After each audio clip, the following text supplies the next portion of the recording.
اتقوا الله عباد الله أوصيكم وإياي أولا بتقوى الله. أعوذ بالله من الشيطان الرجيم. بسم الله الرحمن الرحيم. رجال لا تلهيهم تجارة ولا بيع عن ذكر الله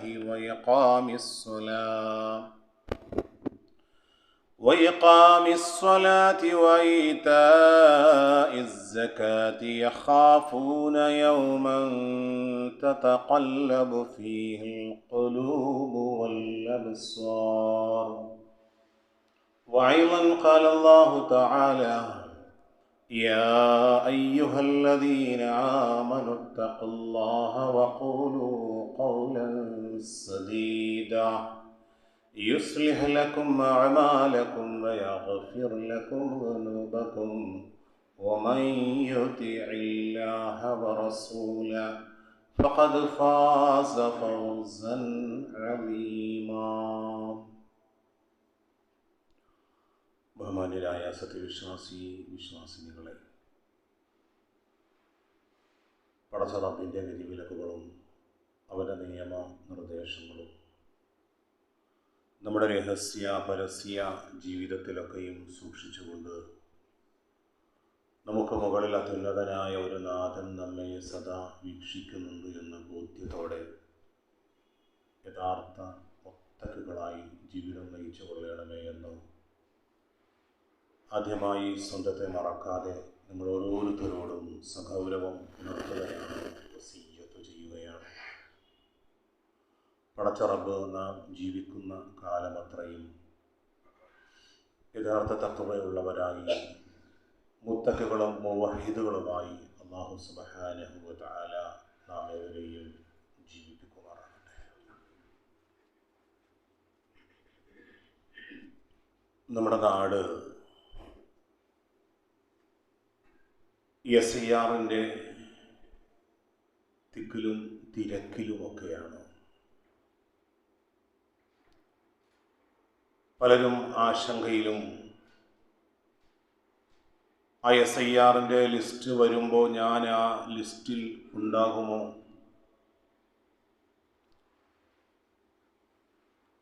അതുപോലെ തന്നെ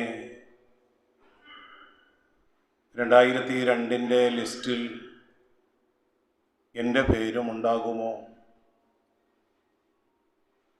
എന്നൊക്കെയുള്ള ആശങ്കകളും ഭയഫലതകളുമൊക്കെ എല്ലാവരിലും ഉണ്ടാകും. എന്നാൽ അത്തരം കാര്യങ്ങൾ വളരെ ശ്രദ്ധാപൂർവം ശ്രദ്ധിക്കേണ്ടതും, ഒരുപക്ഷെ 2002-ൽ ശ്രദ്ധിക്കാത്ത ആൾക്കാർ ഇപ്പോൾ ചിന്തിക്കുന്നുണ്ട് ഞാനത് ശ്രദ്ധിക്കേണ്ടതായിരുന്നു. അതുപോലെ 2025-ൽ നമ്മളിപ്പോൾ ശ്രദ്ധിച്ചാൽ ഒരുപക്ഷെ നാം മരണപ്പെട്ടു പോയാലും നമ്മുടെ പിൻഗാമികൾക്ക് അതിലൊരു ബുദ്ധിമുട്ട് വരികയില്ല. എന്നാൽ ഇവിടെ ഞാൻ ഓർമ്മിപ്പിക്കുന്നത് സഹോദരങ്ങളെ, അത്തരമൊരു ലിസ്റ്റിൽ വരാൻ കാണുന്ന വെപ്രാളവും അസ്വസ്ഥതയും നമ്മുടെ ടെൻഷനുമൊക്കെ പരലോകത്തിൻ്റെ ഒരു ലിസ്റ്റ് വരുന്നുണ്ട് സഹോദരങ്ങളെ. അള്ളാഹുവിൻ്റെ റസൂൽ സല്ലല്ലാഹു അലൈഹി വസല്ലമ തങ്ങൾ 14 നൂറ്റാണ്ടുകൾക്ക് മുമ്പ് നമ്മെ ഓർമ്മപ്പെടുത്തിയ, വിചാരണ കൂടാതെ, പ്രതിബന്ധങ്ങളൊന്നും കൂടാതെ, തടസ്സങ്ങൾ കൂടാതെ 70,000 വരുന്ന എൻ്റെ ഉമ്മത്തികൾ, എൻ്റെ വിശ്വാസികൾ അള്ളാഹുവിൻ്റെ അനശ്വരമായ സ്വർഗത്തിലേക്ക് കടന്നു പോകുന്ന ആ ലിസ്റ്റിൽ സഹോദരങ്ങളെ നമ്മുടെ പേരുമുണ്ടോ എന്ന് അതിനെക്കുറിച്ചുള്ള ഉത്കണ്ഠയോ ചിന്തയോ നമ്മുടെ ജീവിതത്തിൽ എപ്പോഴെങ്കിലും ഉണ്ടായിട്ടുണ്ടോ സഹോദരങ്ങളെ? അള്ളാഹുവിൻ്റെ റസൂൽ മറ്റൊരു ലിസ്റ്റിനെ കുറിച്ച് നമ്മെ ഓർമ്മപ്പെടുത്തി. നാളെ പരലോകത്ത് ഓരോ മനുഷ്യരും വിയർപ്പിൽ മുങ്ങിത്താണ്, എനിക്കെന്നെ നഷ്ടപ്പെട്ടുവോ, എനിക്കെന്നെ മടക്കി കിട്ടിയോ, 10-60 വർഷക്കാലം ഞാൻ പ്രവർത്തിച്ച എൻ്റെ കർമ്മങ്ങൾ എൻ്റെ റബ്ബ് സ്വീകരിച്ചുവോ, അതോ വിതറപ്പെട്ട ധൂളികൾ പോലെ തകർന്നടിഞ്ഞോ എന്നറിയുന്ന ആ പരലോകത്തിന്റെ ആ വിയർപ്പിൽ മുങ്ങിക്കുളിച്ചു നിൽക്കുന്ന സമയത്ത് അള്ളാഹുവിന്റെ അർശിന്റെ തണലിട്ട് കൊടുക്കുന്നവരുടെ ലിസ്റ്റിൽ നാമം ഉണ്ടാകുമോ എന്നതിനെ കുറിച്ച് നമുക്കൊരു ആശങ്കയോ ഭയപ്പാടോ പ്രാർത്ഥനയോ ഉണ്ടായിട്ടുണ്ടോ സഹോദരങ്ങളെ? അള്ളാഹുവിന്റെ വിശുദ്ധ ഖുർആൻ ഒരു സ്ഥലത്ത് ഓർമ്മപ്പെടുത്തി, ഫമൻ സുഖ്സിഹ അനിൻ നാരി വഉദ്ഖിലൽ ജന്നത ഫഖദ് ഫാസ്. നാളെ പരലോകത്ത് ചില മനുഷ്യരെ അള്ളാഹു നരകത്തിൽ നിന്ന് മാറ്റി നിർത്തുകയും വഉദ്ഖിലൽ ജന്നത ഫഖദ് ഫാസ്, അള്ളാഹു അവരെ സ്വർഗത്തിലേക്ക് ആനയിക്കുകയും ചെയ്യുന്ന ഏറ്റവും വലിയ വിജയശ്രീ ലാളിതരായവരുടെ ലിസ്റ്റിൽ നാമമുണ്ടാകുന്നതിനെ കുറിച്ചുള്ള ഒരു അസ്വസ്ഥതയോ അങ്കലാപ്പോ നമ്മുടെ ജീവിതത്തിൽ ഉണ്ടായിട്ടുണ്ടോ സഹോദരങ്ങളെ? ഞാൻ പറഞ്ഞു വന്നത്, ദുനിയാവിന്റെ 10, 60, 70 നൈമിഷികമായി ഈ ലോകത്ത് ഇവിടുത്തെ SIRന്റെയും ഇവിടുത്തെ പൗരത്വ പട്ടികയിലുമൊക്കെ നാം ഉണ്ടാകണമെന്ന് ആഗ്രഹിക്കുമ്പോ നാളെ പരലോകത്തിന്റെ ഏറ്റവും വിജയശ്രീ ലാളിതരായ നമുക്ക് സന്തോഷവും ആഹ്ലാദവുമാകുന്ന ആ ലോകത്തിൽ ഉണ്ടാകുന്നവരുടെ ലിസ്റ്റിൽ നമ്മളും ഉണ്ടോ എന്ന് പരിശോധിക്കണം സഹോദരങ്ങളെ. അള്ളാഹുവിന്റെ വിശുദ്ധ ഖുർആൻ സൂറത്ത് നൂറ് എന്ന് പറയുന്ന ആ അധ്യായത്തിന്റെ പേര് തന്നെ പ്രകാശമെന്നാണ്. അള്ളാഹുവിന്റെ പ്രകാശത്തെ കുറിച്ച് ആ വചനത്തിലൂടെ അള്ളാഹു ഓർമ്മപ്പെടുത്തിയിട്ട് റബ്ബ് അതിന്റെ അവസാനം ഓർമ്മപ്പെടുത്തുന്നു, നൂറുൻ അലാ നൂർ, പ്രകാശത്തിനുമേൽ പ്രകാശമാണ്. അഥവാ അന്ധവിശ്വാസങ്ങളിൽ നിന്ന് മാറി ശരിയായ സന്മാർഗത്തിന്റെ വിളക്കും അതിന്റെ നൂറുമാണത്. ഭയാശങ്കകളിൽ നിന്ന് മാറി എവിടെയും എൻ്റെ റബ്ബന്റെ കൂടെയുണ്ട് എന്നുള്ള ആത്മവിശ്വാസവും സന്തോഷവും ആഹ്ലാദവുമാണ് ആ നൂറ്. എന്നിട്ട് അല്ലാഹു പറഞ്ഞു, യഹ്ദില്ലാഹു ലിനൂരിഹി മയ്യശാ, എല്ലാവരും ആ ലിസ്റ്റിൽ ഉണ്ടാവുകയില്ല. അല്ലാഹു ആ നൂറ് നൽകുന്നത്, ആ പ്രകാശം നൽകുന്നത്, യഹ്ദില്ലാഹു ലിനൂരിഹി മയ്യശാ, അള്ളാഹുവിന്റെ സൃഷ്ടികളിൽ നിന്ന് അവൻ ഉദ്ദേശിക്കുന്നവർക്കാണ് ആ നൂർ അള്ളാഹു നൽകുന്നത്. മഹാനായ ഇബ്നു അബ്ബാസ് റളിയല്ലാഹു അൻഹു ഓർമ്മപ്പെടുത്തി, ഈ നൂറ് എന്ന് പറയുന്നത്, അതിലൊരു വിളക്കുമാടമെന്ന് പറയുന്നത് വിശ്വാസികളുടെ അകത്തളമാണ്, ഹൃദയമാണ്. ആ നൂറ് എന്ന് പറയുന്നത് പരിശുദ്ധമായ ഖുർആനാണ്. എന്നിട്ട് അല്ലാഹു സുബ്ഹാനഹു വ തആല റബ്ബിന്റെ ആ നൂറിനെ കുറിച്ച് പറഞ്ഞ് ഓർമ്മപ്പെടുത്തിയിട്ട്, ആ നൂറ് നമുക്ക് എവിടെയാണ് കാണാൻ കഴിയുന്നത്? സാധാരണ നമ്മൾ പള്ളികളിൽ വരുമ്പോൾ ഒരു സുഗന്ധദ്രവ്യം, ഒരു പെർഫ്യൂംസ് നമുക്ക് ഇഷ്ടപ്പെട്ടാൽ അടുത്തിരിക്കുന്ന ആളോട് ചോദിക്കും, ഇത് എവിടെ നിന്നാണ് ഈ പെർഫ്യൂംസ്, ഈ സുഗന്ധം എന്നെ വല്ലാതെ ആകർഷിച്ചു. ഗൾഫിൽ നിന്ന് എൻ്റെ മകൻ ഒന്ന് കൊടുത്തു വിട്ടതാണ്.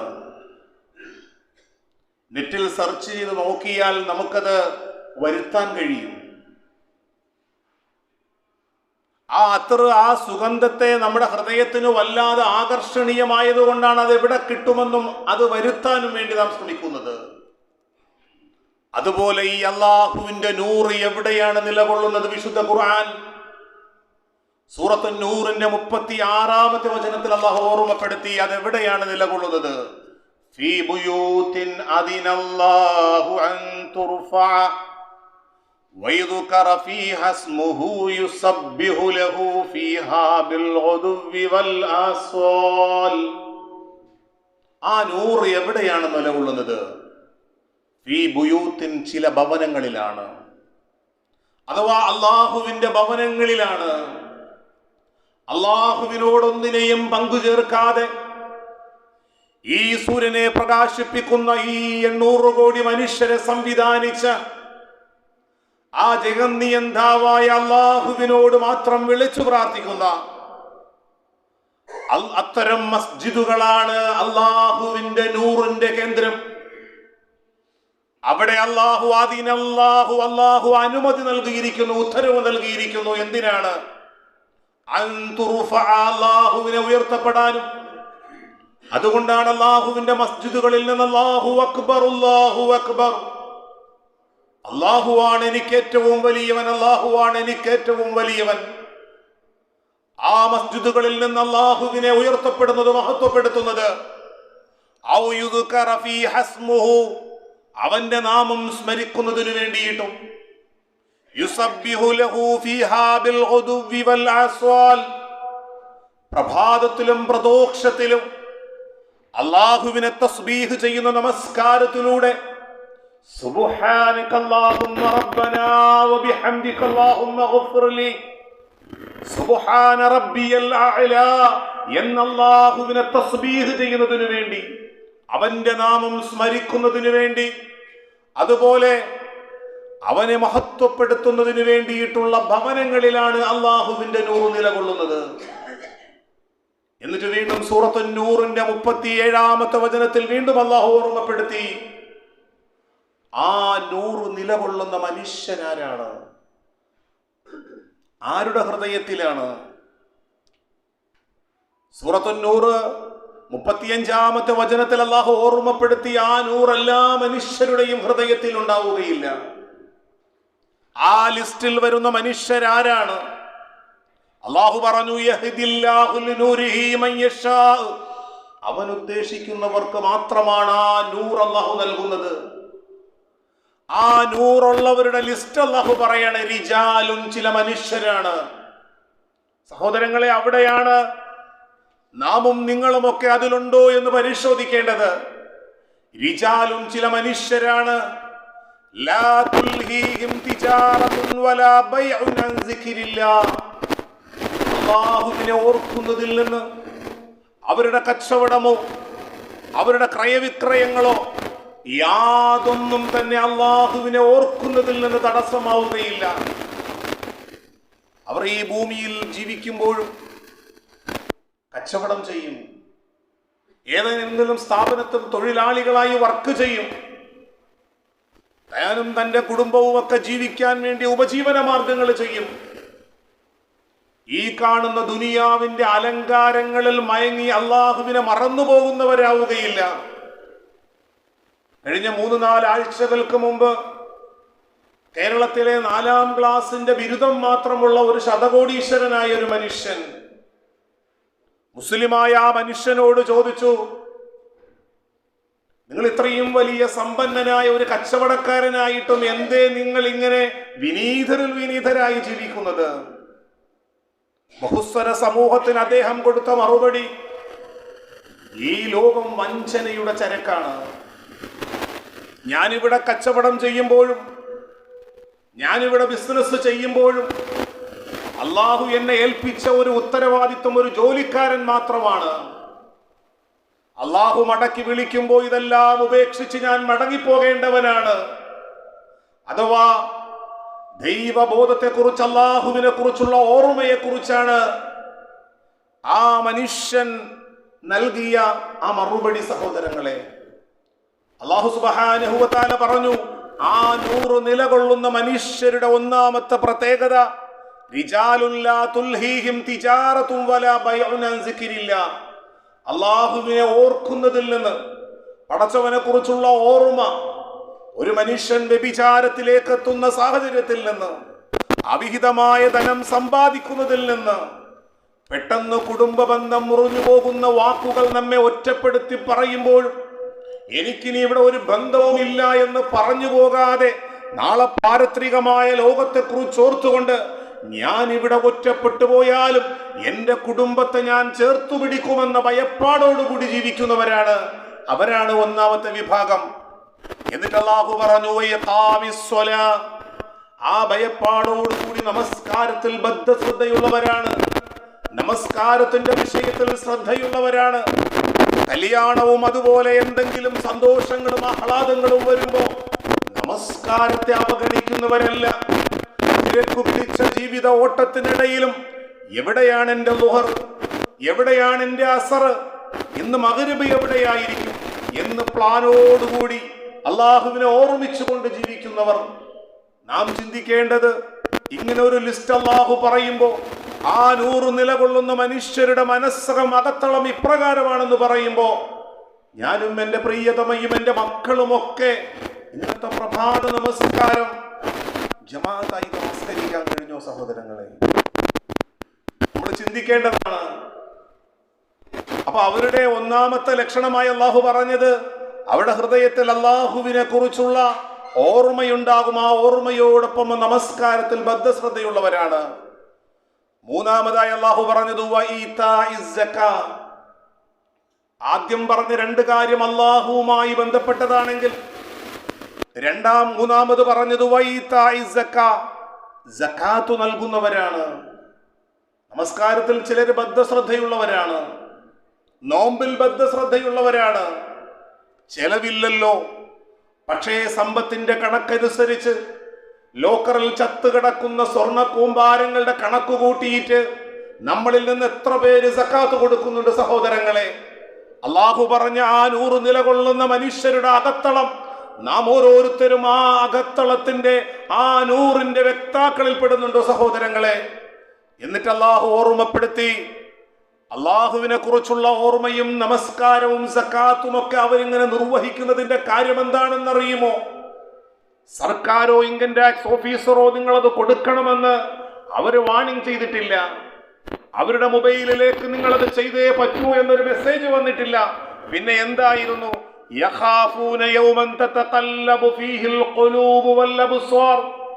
ഹൃദയങ്ങളും കണ്ണുകളും വിറപൂണ്ടു പോകുന്ന, ഹൃദയങ്ങളും കണ്ണുകളും ഇളകി മറിയുന്ന ഒരു ദിവസത്തെ കുറിച്ചുള്ള പേടിയാണ്. അത്തരം ഒരു ഭയപ്പാടോടുകൂടി അവര് നമസ്കാരത്തിലും സക്കാത്തിലും അള്ളാഹുവിനെ കുറിച്ചുള്ള ഓർമ്മയിലുമാണ് അവർ ജീവിക്കുന്നത്. സഹോദരങ്ങളെ, നമുക്ക് അങ്ങനെ ഒരു ഭയപ്പാടുണ്ടോ? നാം ഈ ലോകത്ത് ജീവിക്കുമ്പോഴും പലപ്പോഴും നമ്മുടെ വാർദ്ധക്യത്തെ കുറിച്ച് നമ്മൾ ചിന്തിക്കും. എന്റെ ജോലി നഷ്ടപ്പെട്ടു പോയാലുള്ള അവസ്ഥയെ കുറിച്ച് നമ്മൾ ചിന്തിക്കും. 29 വയസ്സായിട്ടും എൻ്റെ മകള് വിവാഹത്തിന് തയ്യാറാകുന്നില്ല, അവരുടെ ഭാവിയെ കുറിച്ച് നമ്മൾ ചിന്തിക്കും. പക്ഷേ നാം ഒറ്റയ്ക്കാകുന്ന ഖബറിനെ കുറിച്ചോ പരലോകത്തെ കുറിച്ചോ ചിന്തയുണ്ടോ? എന്നാൽ അള്ളാഹുവിന്റെ 100 നിലകൊള്ളുന്ന മനുഷ്യരുടെ അകത്തളത്തെ കുറിച്ച് അള്ളാഹു പറഞ്ഞത്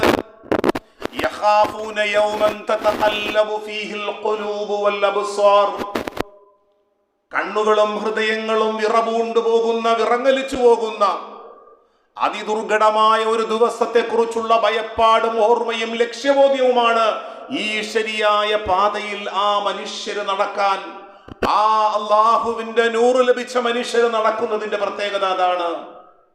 ആയിഷ റളിയല്ലാഹു അൻഹ വിശുദ്ധമായ ഖുർആനിലെ വല്ലദീന യൂതൂന മാ തവഖുലൂബുഹും വജിലതുൻ അന്നഹും ഇലാ റബ്ബിഹിം റാജിഊൻ. വിശുദ്ധമായ ഖുർആൻ സൂറത്തുൽ മുഅ്മിനൂൻ 60ാമത്തെ വചനം അവതരിച്ചപ്പോ എന്താണ് അതിന്റെ അർത്ഥം?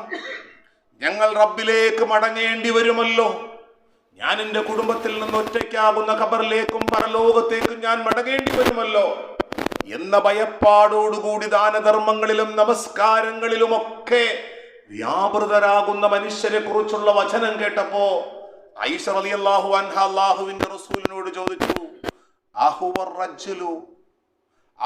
റജ്ജുലു യസ്നി വയസ്രിഖു വയശ്റബുൽ ഖംർ. നബിയേ, ഈ ഭയപ്പാടോടുകൂടി ജീവിക്കുന്ന മനുഷ്യർ വ്യഭിചാരം പ്രവർത്തിച്ചവരും മോഷണം പ്രവർത്തിച്ചവരും വൃത്തികേടുകളും മ്ലേച്ഛവൃത്തികളും ഒക്കെ പ്രവർത്തിച്ചവരാണോ റസൂലേ? അതാണോ അവരുടെ ഭയാശങ്കയുടെ കാരണം? ആ സമയം അല്ലാഹുവിന്റെ റസൂൽ ഓർമ്മപ്പെടുത്തിയ ഖാലലായ ബിന്ത അബീബക്കർ, അബൂബക്കറിന്റെ മകളായ ആയിഷ, ഒരിക്കലും അങ്ങനെയല്ല. ലാകിന്നഹു റജുലു, പക്ഷേ ആ മനുഷ്യരുടെ ഹൃദയത്തിന്റെ അകത്തളത്തെ പേടിയും ഭയപ്പാടും ഒക്കെ എന്താ കാരണമെന്നറിയുമോ? യസൂമു വയുസല്ലി വയതസദ്ദഖു, അവർ നമസ്കരിക്കുകയും നോമ്പ് പിടിക്കുകയും ദാനധർമ്മങ്ങളൊക്കെ ചെയ്യും. നാളെ പരലോകത്ത് വഹുവ യഖാഫു അല്ലാ യുഖ്ബല മിൻഹു, സ്വീകരിക്കപ്പെടാതെ നാളെ എൻ്റെ റബ്ബ് ഇതിനെ തള്ളിക്കളയുമോ എന്നുള്ള പേടിയാണ് സഹോദരങ്ങളെ. ആ ഒരു ഭയപ്പാടാണ് അവരുടെ ഹൃദയത്തിൽ ഉണ്ടാകുന്ന ഭയപ്പാടിന്റെ കാരണമെന്ന് ആയിഷ റളിയല്ലാഹു അൻഹയോട് ഇവിടെ പ്രവാചകൻ സല്ലല്ലാഹു അലൈഹി വസല്ലം നമ്മെ ഓർമ്മപ്പെടുത്തുകയാണ്. നമ്മുടെ മക്കളുടെ 10th പ്ലസ് 2 രജിസ്ട്രേഷൻ നമ്പർ അടിച്ചിട്ട് അവരുടെ റിസൾട്ട് അറിയാൻ പോകുന്ന സമയത്ത് ആ നെറ്റിൽ ഇങ്ങനെ കറങ്ങുന്ന സമയത്ത് എൻ്റെ ആ റിസൾട്ട്, മകന്റെ റിസൾട്ട്, മകളുടെ റിസൾട്ട് എന്താകുമെന്നതിനെ കുറിച്ച് പലപ്പോഴും നമുക്ക് ടെൻഷൻ ഉണ്ടാകാറുണ്ട്. ശാരീരികമായ ചില ബുദ്ധിമുട്ടുകൾ വന്നപ്പോൾ വിദഗ്ധനായ ഒരു ഡോക്ടറെ കണ്ടു. ഡോക്ടർ പറഞ്ഞു, നിങ്ങളുടെ ലക്ഷണം കണ്ടിട്ട് നിങ്ങൾ RCCയിലെ ആ ഡോക്ടറെ ഒന്ന് കാണിക്കണം. അങ്ങനെ ചെക്കപ്പിന് വേണ്ടിയിട്ട് പത്തോളജിയിലേക്ക് വിട്ടു. 2-3 ആഴ്ച കഴിഞ്ഞിട്ടാണ് അതിന്റെ റിസൾട്ട് വരുന്നത്. അങ്ങനെ റിസൾട്ടുമായി ചെല്ലുമ്പോ അവിടുത്തെ ഉദ്യോഗസ്ഥന്റെ കയ്യിലേക്ക് ആ നമ്പർ ഒന്ന് അടിച്ചിട്ട് നമ്മുടെ റിസൾട്ട് വരുന്ന സമയത്തൊരു ആകാംക്ഷയും ഒരു അസ്വസ്ഥതയും ഭയാശങ്കയും ഒക്കെയുണ്ട്. എനിക്ക് ക്യാൻസർ ഉണ്ടോ, ഇന്ന രോഗമുണ്ടോ? എന്നാൽ ഒരു വിശ്വാസിയെ സംബന്ധിച്ചിടത്തോളം, ഒരു മുഅ്മിനിനെ സംബന്ധിച്ചിടത്തോളം അയാളുടെ റിസൾട്ട് പോസിറ്റീവായാലും നെഗറ്റീവായാലും അയാളുടെ മനസ്സിൽ ഭയപ്പാടുകളോ ഭയാശങ്കകളോ നിരാശകളോ വിഷാദമോ കടന്നു വരികയില്ല. എന്താണ് കാരണം? ഇതെല്ലാം നിയന്ത്രിക്കുന്ന എൻ്റെ റബ്ബന്റെ കൂടെയുണ്ട് എന്നും ഏത് പ്രതിസന്ധിയിലും എൻ്റെ റബ്ബനെ തള്ളിക്കളയുകയില്ല എന്നും അവൻ എന്നെ ചേർത്തു പിടിക്കുമെന്ന ആത്മവിശ്വാസവും പ്രതീക്ഷയും അയാളിൽ ഉണ്ടാകും. അല്ലാഹു സുബ്ഹാനഹു വ തആല സൂറത്തുൻ നൂറിന്റെ അടുത്ത വചനത്തിൽ അല്ലാഹു ഓർമ്മപ്പെടുത്തിയത് ഇത്തരം ഭയപ്പാടുള്ള പ്രതീക്ഷയോടുകൂടി ജീവിക്കുന്ന മനുഷ്യരുടെ അകത്തളങ്ങൾ ഇപ്രകാരമാകുന്നതിന്റെ കാരണം അല്ലാഹു അവർക്ക് പ്രതിഫലം നൽകുന്നതിനു വേണ്ടിയാണ്. സാമ്പത്തികമായ വല്ലാത്ത പ്രതിസന്ധി വന്നു, വല്ലാത്ത ബുദ്ധിമുട്ട് വന്നു, കോടിക്കണക്കിന് അക്കൗണ്ടിൽ ഉണ്ടായിരുന്നത് 0 ബാലൻസിലേക്ക് എത്തിയിട്ടും മനസ്സ് ചുരുങ്ങി പോകാതെ തളർന്നു പോകാതെ നിൽക്കുന്നതിന്റെ കാരണം അല്ലാഹു അവർക്ക് പ്രതിഫലം നൽകുന്നതിന് വേണ്ടിയിട്ടാണ്. കുടുംബത്തിലെ പലരും സുഖകരമായി ഉറങ്ങുമ്പോഴും വേദന കൊണ്ടുറങ്ങാൻ കഴിയാത്ത വല്ലാത്ത രോഗങ്ങളും പ്രതിസന്ധികളും വന്നിട്ടും മനസ്സ് തളർന്നു പോകാത്തത് അല്ലാഹു അവർക്ക് പ്രതിഫലം നൽകുന്നതിന് വേണ്ടിയിട്ടാണ്. അടുത്ത പദം നമ്മൾ വളരെയധികം ശ്രദ്ധിക്കേണ്ടതാണ് സഹോദരങ്ങളെ. എന്തിനാണ് അഹ്സന മാ അമിലു, അവർ പ്രവർത്തിച്ചതിന് ഏറ്റവും നല്ല പ്രതിഫലം നൽകാൻ. ഹസൻ എന്ന് പറഞ്ഞാൽ നല്ലത് എന്നാണ്. അഹ്സൻ എന്ന് പറഞ്ഞാൽ ഏറ്റവും നല്ല പ്രതിഫലം നൽകാൻ, ഏറ്റവും നല്ല ശുഭകരമായ മരണവും അതുപോലെ ഏറ്റവും ശുഭകരമായ പരലോക വിജയവും നൽകുന്നതിന് വേണ്ടിയിട്ടാണ് അള്ളാഹു പരീക്ഷണങ്ങളിൽ പതറിപ്പോകാതെ അള്ളാഹുവിന്റെ നൂറ് ലഭിച്ച മനുഷ്യരുടെ പ്രത്യേകതകൾ ഓരോന്നും അള്ളാഹു എണ്ണി പറഞ്ഞത്. എന്നിട്ട് അവസാനം അള്ളാഹു പറഞ്ഞു,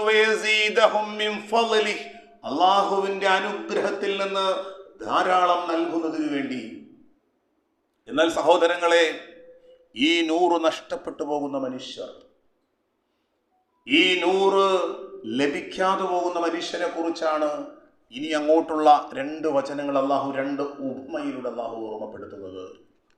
പടച്ച റബ്ബ് പറഞ്ഞു, വല്ലദീന കഫറൂ അഅമാലഹും കസറാബിൻ ബിഖിഅ. ഈ 100 ലഭിക്കാത്ത മനുഷ്യർ, വല്ലദീന കഫറൂ, ആ സത്യവിശ്വാസികൾ, അഅമാലുഹും അവരുടെ കർമ്മങ്ങൾ, കസറാബിൻ ബിഖിഅത്തിൻ, മരുഭൂമിയിലെ മരീചിക പോലെയാണ്. ഏതുപോലെ? യഹ്സബുഹുൽ മാഅൻ, ദാഹിച്ചു വലഞ്ഞ ഒരു മനുഷ്യൻ മരുഭൂമിയുടെ അകലത്തേക്ക്, ശക്തമായ ചൂടുള്ള പകലിൽ റോഡിന്റെ വളരെ അകലെ ഓളം, വെള്ളത്തിന്റെ ഓളം ഇങ്ങനെ ചുറ്റുന്നത് പോലെ തോന്നും. അങ്ങനെ വെള്ളമാണെന്ന് ധരിച്ച് ആ മനുഷ്യൻ അങ്ങോട്ടേക്ക് പോകുമ്പോ അവിടെ ചെല്ലുമ്പോ ഒരു വെള്ളവും അവർക്കൊരു ആശ്വാസവും കിട്ടുകയില്ല.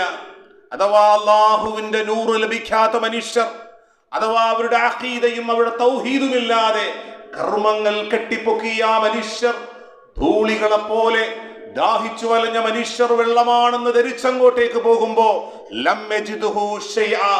ഒരു വെള്ളവും ഒരു ആശ്വാസവും ഒരു സമാധാനവും അവർക്ക് ലഭിക്കുകയില്ല.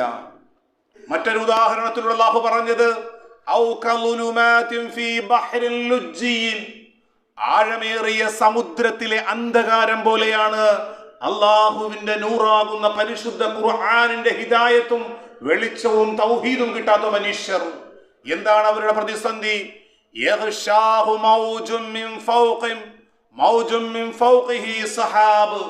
തിരമാലകൾ പോലുള്ള വലിയ വലിയ കാർമേഘങ്ങൾ പോലുള്ള വലിയ തിരമാലകൾ ശക്തമായ അന്ധകാരത്തിലേക്ക് അവരെ കൊണ്ടുപോകും. ഇരുളിനുമേൽ വീണ്ടും ഇരുളാണ്. ഖുതുബയുടെ ആമുഖമായി നൂറിനെ കുറിച്ച് പറഞ്ഞപ്പോൾ അല്ലാഹു പറഞ്ഞത് നൂറുൻ അലാ നൂർ. സത്യവിശ്വാസിയുടെ ജീവിതം പ്രകാശത്തിനുമേൽ പ്രകാശവും സമാധാനത്തിനുമേൽ ശാന്തിയുമാണ്. ഇവിടെ അല്ലാഹു ഓർമ്മപ്പെടുത്തി സാമ്പത്തികമായ വലിയ അഭിവൃദ്ധിയും വിശാലമായ വീടിന്റെ ഉമ്മറത്ത് 1 കോടിയുടെയും 2 കോടിയുടെയും ഒക്കെ കാറും വാഹനങ്ങളും ഒക്കെ ഉണ്ടെങ്കിലും അവരുടെ ജീവിതം ഇരുളടഞ്ഞതുപോലെ, അവരുടെ ജീവിതം ഒരു മരിച്ച മനുഷ്യൻ ജീവിക്കുന്നത് പോലെ അല്ലാഹു ഓർമ്മപ്പെടുത്തി. അവന്റെ അന്ധകാരത്തിന്റെ ഉപമ ഇദാ അഖ്റജ യദഹു ലം യഖദ് യറാഹാ. അയാളുടെ കൈ ആ ആഴമുള്ള ഇരുട്ടിൽ ആ കൈ പുറത്തേക്കെടുത്താൽ അവന്റെ കൈ പോലും അവന് കാണാൻ കഴിയുകയില്ല. അത്രത്തോളം വലിയ അന്ധകാര നിബിഡമായ ജീവിതമായിരിക്കും. പൗരോഹിത്യത്തിന്റെ അന്ധവിശ്വാസങ്ങളിൽപ്പെട്ട്, പുരോഹിത മതങ്ങളിൽപ്പെട്ട്, അല്ലാഹു ആരാണെന്നറിയാതെ, പരലോകം എന്താണെന്നറിയാതെ ജീവിക്കുന്ന മനുഷ്യരുടെ ഇരുട്ടിനെ കുറിച്ചാണ് അല്ലാഹു ഇവിടെ ഓർമ്മപ്പെടുത്തിയത്. എന്താണ് സഹോദരങ്ങളെ ആ നൂറ്? പരിശുദ്ധ ഖുർആൻ നമ്മെ ഓർമ്മപ്പെടുത്തുന്ന തൗഹീദാണ്. ഏതൊരു സമയത്തും ഏതൊരു സന്ദർഭത്തിലും അല്ലാഹു അല്ലാതെ എന്നെ ഒരാളും സഹായിക്കാനില്ല എന്ന ആ വിശുദ്ധ ഖുർആനിന്റെ തൗഹീദിന്റെ ബോധനമാണ് ഇവിടെ നാം ചിന്തിക്കേണ്ടത്. ഈ ഇരുളണഞ്ഞു പോകുന്ന മനുഷ്യരുടെ ജീവിതത്തെ കുറിച്ച് നമ്മൾ ചിന്തിക്കേണ്ടത്. 60 വർഷക്കാലം ഈ ഭൂമിയിൽ ജീവിച്ചു. പടച്ചനാഥനെ കുറിച്ച് യാതൊരു ബോധവുമില്ല. ഒരു സുപ്രഭാതത്തിൽ ആ മനുഷ്യൻ മരണപ്പെട്ടു. പള്ളിയിലേക്ക് കൊണ്ടുവന്നു. എല്ലാവരും അയാളുടെ മയ്യത്ത് നമസ്കരിക്കാൻ ആയിരങ്ങൾ ഒരുമിച്ച് കൂടിയിട്ടും എന്ത് പ്രതിഫലമാണ് ആ മനുഷ്യന് ലഭിക്കാനുള്ളത്? സഹോദരങ്ങളെ, ഭൂമിയിൽ ഒരു സഹോദരി കുറെ അധികം നാൾ ജീവിച്ചു. പടച്ച റബ്ബിനെ ഉൾക്കൊള്ളാതെ, തലമറയ്ക്കാതെ, ഔറത്ത് മറയ്ക്കാതെ, ഒരു സത്യവിശ്വാസിയുടെ ഗുണങ്ങളൊന്നുമില്ലാതെ ഈ ഭൂമിയിൽ ജീവിച്ചു. ആ സഹോദരിയെ മരണപ്പെട്ടപ്പോ പള്ളിയുടെ ഉമ്മറത്തേക്ക് കൊണ്ടുവച്ച് ആയിരങ്ങൾ നമസ്കരിച്ചു എന്നതുകൊണ്ട് എന്ത് കാര്യമാണ്? ഈ ലോകത്ത് നമ്മൾ ജീവിക്കുമ്പോൾ അള്ളാഹുവിനെ മനസ്സിലാക്കുകയും നമ്മുടെ മകളും നമ്മുടെ മകനും നമ്മുടെ കുടുംബവും അത്തരണത്തിലാണോ? ആ അള്ളാഹുവിന്റെ നൂറ് ലഭിച്ച മനുഷ്യരുടെ കൂട്ടത്തിലാണോ എന്നതിനെ കുറിച്ചുള്ള ഉത്കണ്ഠയും ചിന്തയും ഉണ്ടാവുകയും അല്ലാഹു സുബ്ഹാനഹു വ തആല നൂറുൻ അലാ നൂർ, പ്രകാശത്തിനുമേൽ പ്രകാശമാണ്. യഹ്ദില്ലാഹു ലിനൂരിഹി മൻ യശാ, അല്ലാഹു ഉദ്ദേശിക്കുന്നവരെയാണ് ആ പ്രകാശത്തിലേക്ക് നയിക്കുന്നത്. അത്തരം ആൾക്കാരുടെ കൂട്ടത്തിൽ അല്ലാഹു സുബ്ഹാനഹു വ തആല നമ്മയും നമ്മുടെ മാതാപിതാക്കളെയും കുടുംബത്തെയും ഒക്കെ അല്ലാഹു ഉൾപ്പെടുത്തി അനുഗ്രഹിക്കുമാറാകട്ടെ.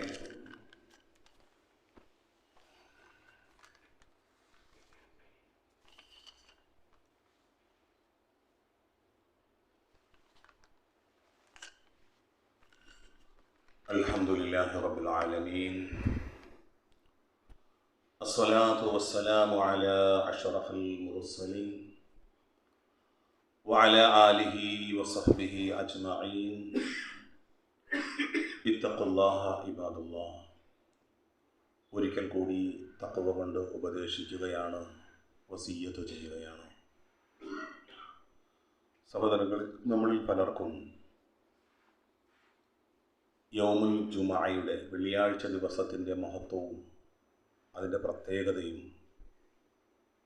അള്ളാഹുവിൻ്റെ റസൂൽ ഓർമ്മപ്പെടുത്തിയ ആദ്യമായി വെള്ളിയാഴ്ച ദിവസം കടന്നു വരുന്ന വ്യക്തിക്കും, രണ്ടാമതായി കടന്നു വരുന്ന വ്യക്തിക്കും, മൂന്നാമതായി കടന്നു വരുന്ന വ്യക്തിക്കും കിട്ടുന്ന പ്രതിഫലത്തെക്കുറിച്ചൊക്കെ നമുക്ക് നന്നായി അറിയാം സഹോദരങ്ങളെ. പക്ഷെ നമ്മൾ മനസ്സിലാക്കേണ്ടത്, കോവിഡിന് ശേഷം നമസ്കാരത്തിൽ ഭക്തർ ശ്രദ്ധയുള്ളവർ അള്ളാഹുവിൻ്റെ പള്ളികളുമായി